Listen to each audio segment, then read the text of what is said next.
Welcome. In this video, I'll show you how to fix Rockstar Games Launcher error code 1.000.7. Alright, if you found this video helpful, please leave a like and subscribe to the channel for more such tutorial.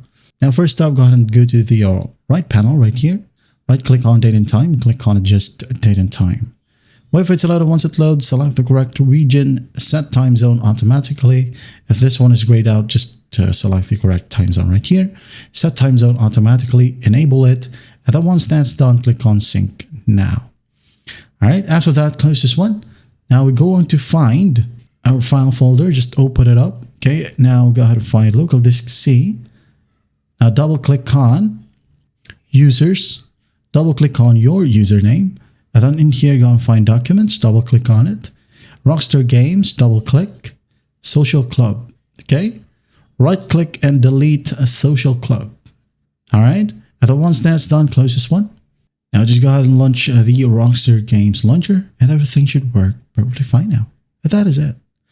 That is how you fix Rockstar Games Launcher error code 1.000.7. Well, I hope this video helps and I'll see you in the next one.